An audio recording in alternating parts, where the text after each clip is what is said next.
Como mencionábamos anteriormente, muchas veces eh, es mejor aceptar cierto nivel de inconsistencia. Como podemos ver acá, se puede ver aquí, ¿verdad? Eh, medir la inconsistencia en términos de desviaciones numéricas puede utilizarse en aplicaciones para las que los datos tienen semánticas numéricas. Cuando, cuando los datos son números, eso es lo que quiere decir esto. Si x a puede tener valores entre 0 y,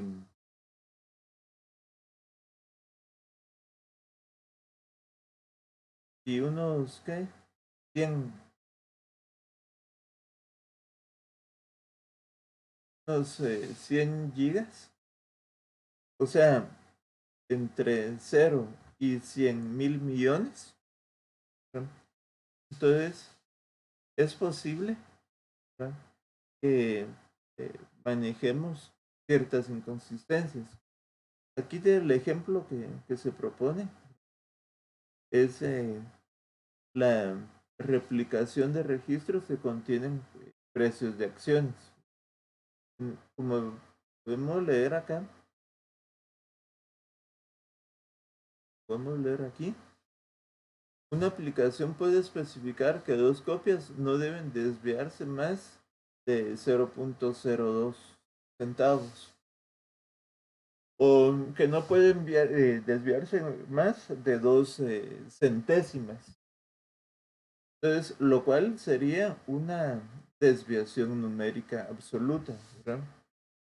Entonces, como alternativa, ¿verdad?, podría decirse que una desviación numérica o podría especificarse, perdón, podría especificarse una desviación numérica relativa, ¿verdad?, lo cual establece que dos copias deben diferir no más de un 5%. ¿Verdad? Entonces, ya como vemos acá, la desviación numérica también puede comprenderse en términos del número de actualizaciones que se han aplicado a una réplica, pero que aún no han sido vistas por otras réplicas. Esto es parte del tema que vamos a ver en la siguiente diapositiva, pero el nodo 1 recibe una serie de instrucciones de ajuste, ¿verdad?, eh,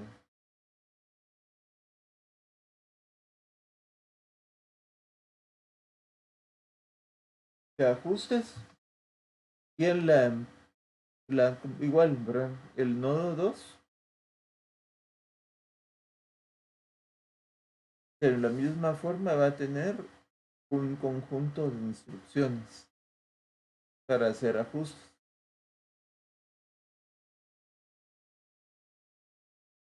Entonces, lo que dice acá también es que la desviación numérica también puede comprobarse en términos del número de actualizaciones que se han aplicado a una réplica, pero que aún no han sido vistas para otras réplicas. Entonces aquí, es decir, que estas tres réplicas ya se realizaron, pero la otra computadora no lo sabe.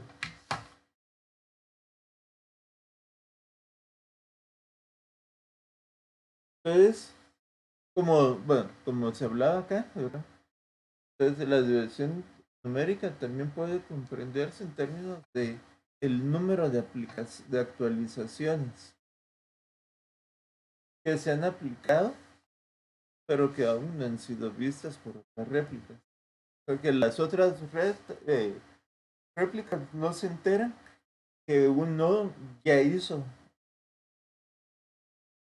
cambios.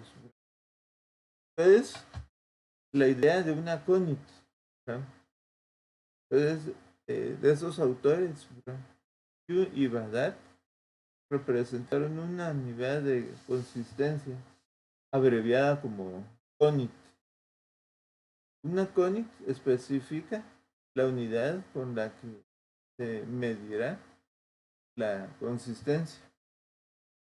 Aquí tenemos dos réplicas, la réplica A y la réplica B. Y toda la información que tenemos acá tiene que ver con no es un proceso, no es un nodo, sino simplemente es la metadata de la réplica. Es simplemente eso, la metadata de la réplica. Apareció el mouse.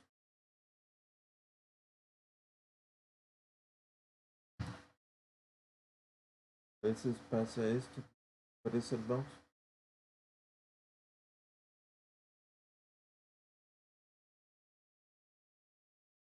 Bueno,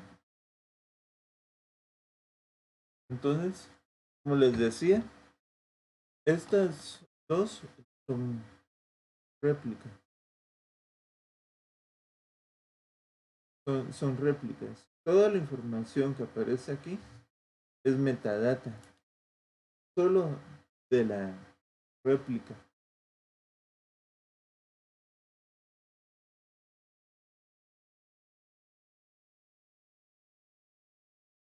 Sí. Entonces,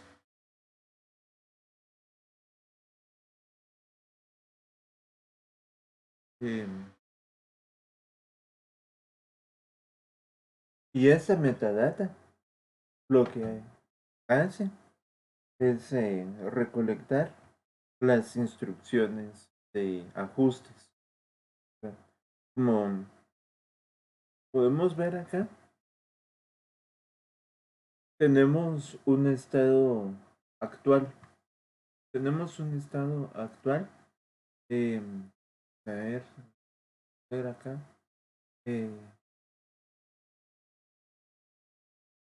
Tenemos un estado actual. Tenemos dos variables, ¿no? Que es X. Pero, discúlpeme, ese no es un estado actual. Es la CONIT. Tenemos la CONIT. Es X igual a 6, Y igual a 3 para la réplica A. Y tenemos la CONIT, ¿verdad? X2 y Y igual a 5 para la réplica B. Entonces, el reloj vectorial A, acordemos que es un vector vectorial, son vectores bidimensionales, ¿verdad? Es una matriz, o si lo queremos ver, un vector de registro. Y tiene un valor X y un valor Y. Entonces el valor ahorita, el valor inicial es 15,5 para el reloj vectorial A y para el reloj vectorial B el valor actual es 0,11. Entonces, en el momento en que se hace una operación, se asume que X y X y son se inicializan a 0, tanto para la réplica A como para la réplica B. Esos valores X y Y se inicializan en 0. Entonces, la operación, la réplica A recibe esas instrucciones. 5,B, esa es una réplica que vemos recibe de B. Aparte tiene ajustes, pero es un ajuste que recibe de B. Asimismo, puede recibir sus propios ajustes. Entonces, tenemos la primera instrucción es que x es igual a x más 2. Como x es 0, entonces el resultado es que x es igual a 2.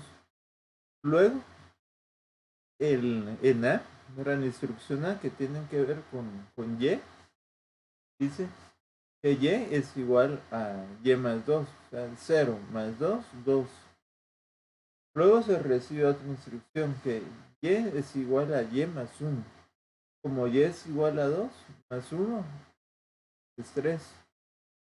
Y por último, x dice que la última instrucción es que x es igual a y por 2, o sea, 3 por 2, 6.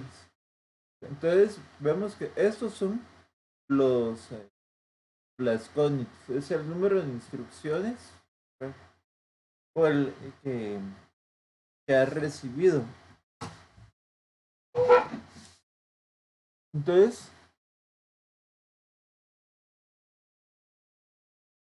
aquí viene siendo lo mismo, ¿verdad? Tenemos que x es igual a 2 y que y es igual a y más 5, o sea, 0 más 5, 5. Entonces, podemos ver que aquí tenemos una desviación numérica de 1 y 5. En x, ¿verdad? X respecto a y, tenemos una desviación numérica de 1. Y aquí también, ¿verdad? Y respecto de x, tenemos una diferencia en 1. Ahora acá, podemos ver que el orden, la desviación numérica aquí es de 2. Y la desviación de orden es 2. Ese recibió 4 instrucciones y este recibió 2 únicamente. Aquí dice 3, porque si leen en el libro, cuando lean en el libro, esa instrucción aún no se ha recibido, pero no se ha ejecutado. Entonces realmente lo que se tiene es o sea, serían 4, menos 1, 3. Pero aquí en este momento, aquí, cuando hacemos el análisis del reloj vectorial B, ya se ejecutaron esas dos instrucciones. Entonces la diferencia, efectivamente, es 2.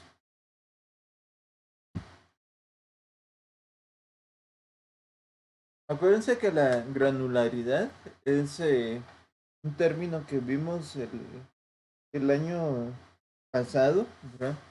Que tiene que ver con las operaciones, ¿verdad? Que se van a tomar en cuenta, ¿verdad? Entonces, tenemos aquí dos escenarios, ¿verdad? Tenemos dos réplicas, la réplica 1 y la réplica 2. Y esto es el primer escenario, ¿verdad? Se reciben dos actualizaciones, ¿verdad? Y esas actualizaciones se propagan, ¿verdad? Entonces aquí tenemos, bueno, esas son las actualizaciones sobre un elemento de datos. Entonces,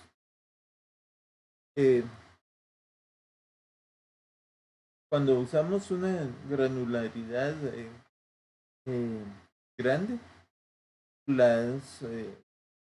las actualizaciones se propagan de forma automática. Mientras que aquí, con una granulación más pequeña,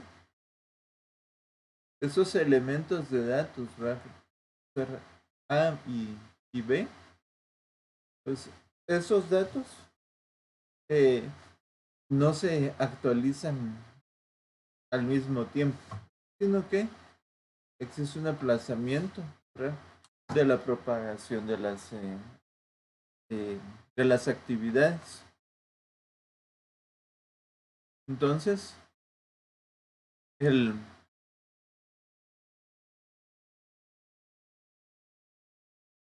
entonces como se puede ver acá, ¿verdad?, y una conit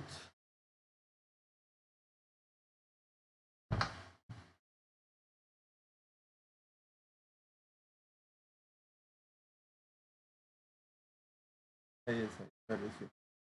Entonces, como en base a lo que vimos ahorita, si una conit representa muchos datos, tal como una base de datos completa, todas las actualizaciones se aplican a todos los datos incluidos en la conit.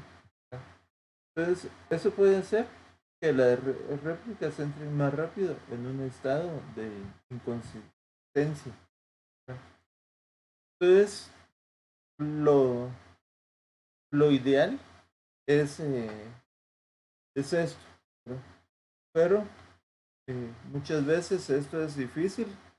Entonces, ya mencioné antes, pues, a veces el remedio sale más caro que la enfermedad. Pero aquí hay algo que hay que tomar en cuenta.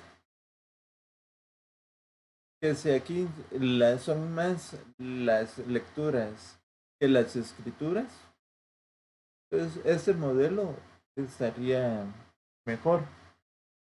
Pero si constantemente hay escrituras, actualizaciones, eh, y, y sí, hay varias lecturas y actualizaciones, o sea, escritura de datos. Entonces, lo mejor es buscar la replicación lo más inmediata.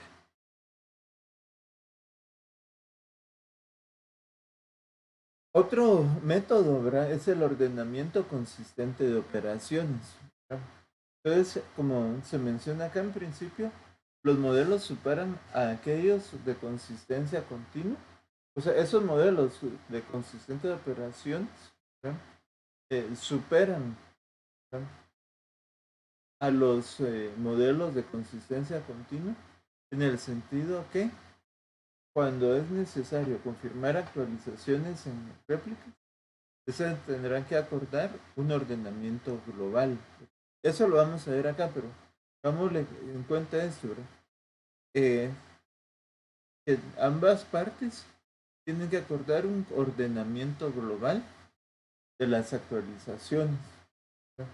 Entonces, en términos más sencillos, necesitan acordar un ordenamiento consistente de esas actualizaciones. Entonces, en general, ¿verdad?, se dice que un almacén de datos es secuencialmente consistente cuando satisface esta condición. Es el resultado de cualquier ejecución es el mismo que si las operaciones de lectura y escritura de todos los procesos efectuados sobre el almacén de datos se ejecutan en un orden secuencial y las operaciones de cada proceso aparecen en una secuencia en el orden especificado de su programa. Esto lo vamos a ver de una forma más sencilla en, en esta gráfica. Tenemos 4 procesos, o más que procesos, pasos, ¿verdad?, de un almacén, o sea, que esas son instrucciones. Entonces, aquí vemos que tenemos solo dos variables, A y B. Tenemos dos variables, A.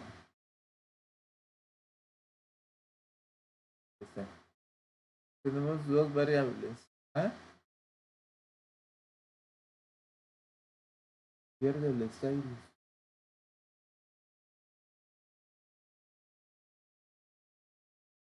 Entonces, A y B. Entonces, el orden secuencial implica que siempre A se debe ejecutar antes que B, ¿verdad? Es A, B, B. Entonces, ya que se ejecutó B, podemos desarrollar A. Pero, si vemos esa secuencia que tenemos aquí, ¿no?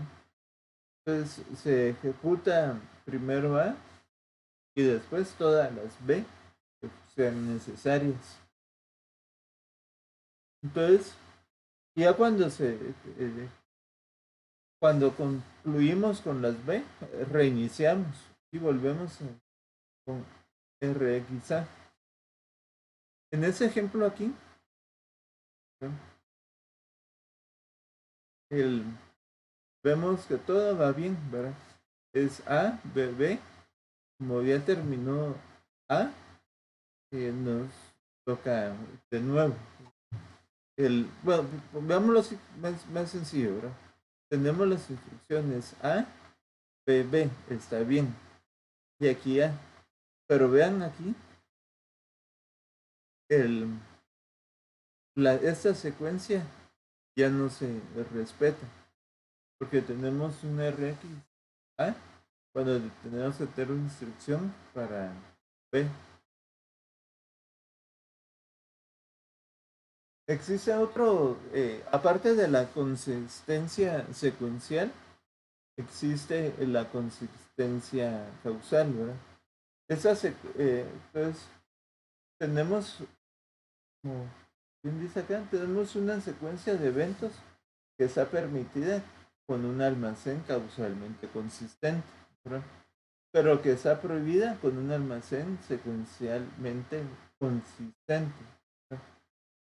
O que en un almacén estrictamente consistente. Entonces veamos esto, ¿verdad?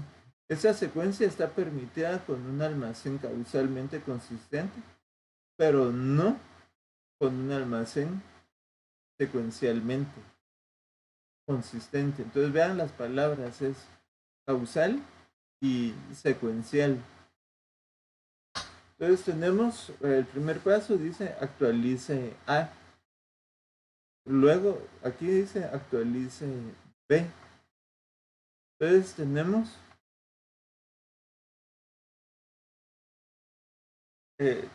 que en este caso, ¿verdad? ¿Sí? La ejecución de A causa una ejecución de C, sin importar que lo que tenía que ejecutarse primero para respetar la consistencia secuencial era B. Entonces, si ven aquí, es A, B está bien, A está bien, pero ahora si no es aquí, ¿verdad? Es A, aquí donde falta B, ¿verdad? Y una vez nos vamos a C, y B está después que C. Esto, aquí está la violación, porque primero se ejecuta C y después B, lo cual por orden secuencial no se puede.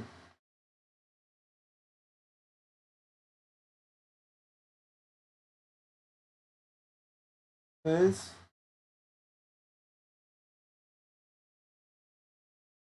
aquí vemos esto, ¿verdad? Tenemos una violación a un almacén causalmente consistente, ¿verdad? Entonces, eh, algo importante es implementar la consistencia causal requiere de seguimiento a cuáles procesos han visto, cuáles estructuras, ¿verdad? Entonces, eso significa, ¿verdad?, que debe construirse y mantenerse una gráfica de la dependencia de cuál operación depende de otras operaciones. Tenemos A, B, luego tenemos B, A y AB, ¿verdad? Entonces, ahora veamos la secuencia de eventos correcta, ¿verdad? Sería A, B, ¿verdad? Pero luego tenemos R, RB, RA, RA, RB. Entonces, lo que tenemos aquí es el problema causal, ¿verdad? Esa instrucción, eh, si ven en el libro, ¿verdad? Eh, esa instrucción eh, podría ser, a ver, esa instrucción RXA eh, no está, no indica, ¿verdad?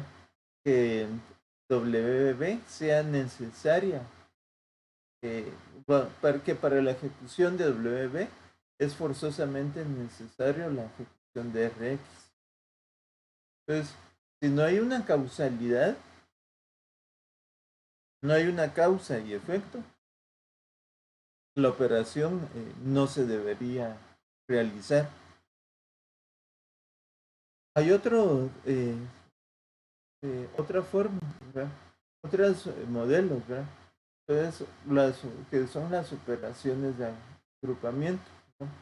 Como podemos ver aquí, un modelo de consistencia describe lo que se puede esperar con respecto a ese conjunto, ¿verdad?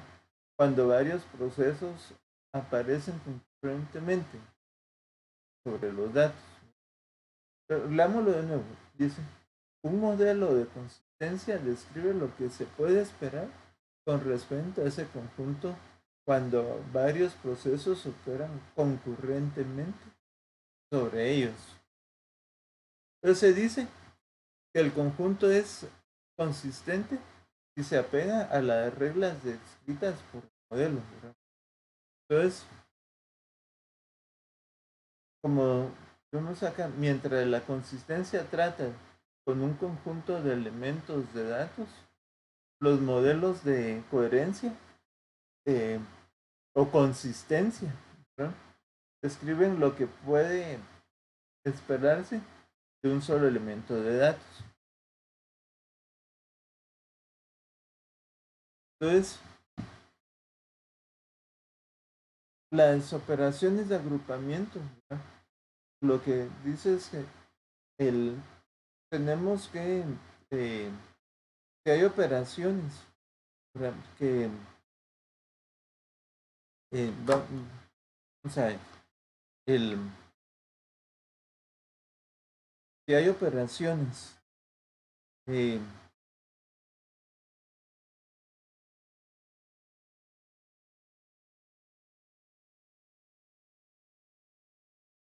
bueno, pues, lo que queremos ver acá, ¿verdad? Es que la consistencia, ¿verdad?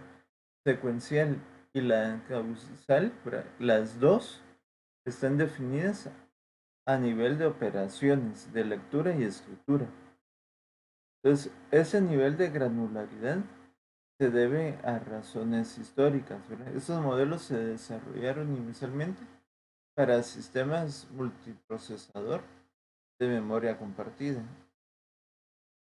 y se implementan a nivel de hardware. Entonces podemos ver que las operaciones de agrupamiento son esencialmente dos los agrupamientos: operaciones de lectura y las operaciones de escritura.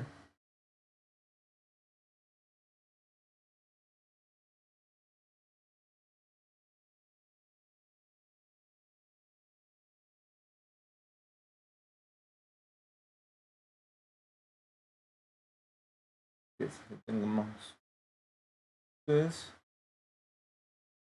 hay otros modelos que son los modelos de consistencia centrada en el cliente. Entonces aquí los almacenes de datos que consideramos se caracterizan por la falta de actualizaciones simultáneas, o cuáles actualizaciones ocurren. Estas pueden resolverse rápidamente. Entonces, la mayoría de las operaciones involucran lectura de datos, ¿verdad? Entonces, esos almacenes de datos, un modelo de consistencia muy débil, llamado consistencia momentánea.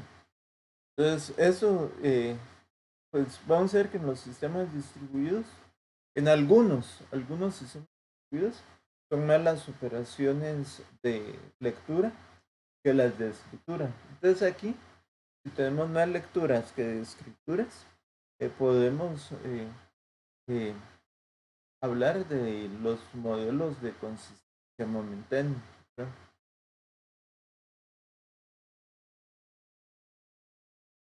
Entonces, como vemos acá, como lo que les decía, tenemos dos conflictos, ¿verdad? El conflicto de escritura-escritura es que tanto el nodo 1 como el nodo 2, ambos quieren escribir en el recurso A. Los dos quieren escribir.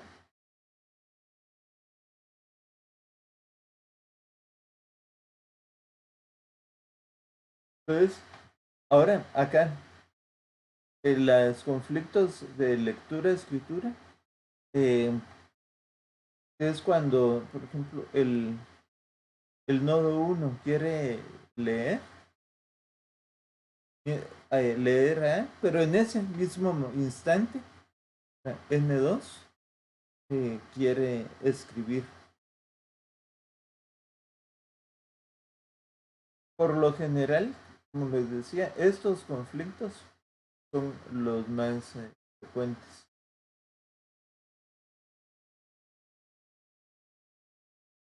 Entonces, como se ve acá, ¿verdad? Eh, en muchos sistemas de bases de datos, la mayoría de los procesos difícilmente realizan alguna vez actualización, los que les digo, ¿verdad? Eso es raro que pase, ¿verdad? Entonces, aquí la pregunta es qué tan rápido deben estar disponibles las actualizaciones para los procesos de lectura, ¿verdad? Entonces, la pregunta es qué tan rápido deben estar disponibles las actualizaciones, es lo más rápido posible. Y tenemos una consistencia momentánea, ¿verdad? Como podemos ver aquí, la computadora, conforme va desplazándose en una red de área amplia, pero conforme va desplazándose, ese dispositivo va a estar leyendo diferentes bases de datos. Pero como aquí se habla de consistencia momentánea, ¿verdad? Los almacenes de datos consistentes momentáneamente funcionan bien, ¿verdad? Y bien, siempre y cuando los clientes siempre acceden a la misma réplica, ¿verdad? Sin embargo, como ese problema de la computadora que va viajando y se va conectando a diferentes bases de datos, que cada base de datos de una información diferente. Entonces, el, aquí en una red eh, de área ancha, una WAN, ¿verdad? Entonces aquí vemos el, que la computadora se, se mueve, ¿verdad?, hacia otra ubicación y se conecta. Bien, pero cuando accede a datos, se da cuenta que no son los mismos que tenía en otras ubicaciones. Entonces, aquí hay algo importante, que son las lecturas monotónicas.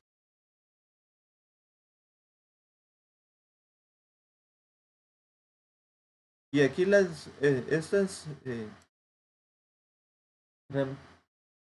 estas lecturas, ¿verdad? Lo que buscan es que los datos, aquí, vamos a ver, el principio de la lectura monotónica aparece aquí, ¿verdad? Eh, eh, aparece aquí, ¿verdad? Si un proceso lee el valor de un elemento de datos X, cualquier operación de lectura sucesiva sobre X eh, que se haga eh, debe devolver el mismo valor o un valor más nuevo. Eso de las lecturas monotónicas. O sea, si yo accedo a un dato y ya sea que lo consulte o no, cualquier intento de operación posterior tendrá como punto de referencia el mismo valor, ¿no? O algún valor más actualizado, ¿no? Entonces, en otras palabras, la consistencia de lectura monotónica garantiza que si un proceso ha visto un valor X al tiempo T, nunca verá una versión más vieja que X. Eso es lo que dice la monotónica, ¿verdad? Ahora tenemos las escrituras monotónicas, ¿verdad? Entonces, la lectura es algo importante, pero ahora una operación de escritura, vamos a ver, una operación de escritura hecha por un proceso sobre algún elemento X, ¿verdad? Se contempla antes que cualquier otra operación sucesiva de escritura, ¿verdad? Sobre el mismo. O sea, aquí iba así como el primero que entra es el primero que sale, ¿verdad? Entonces, aquí en otras palabras, ¿verdad? Una operación de escritura sobre una copia del elemento X se realiza solo si esa copia se ha actualizado mediante cualquier otra operación.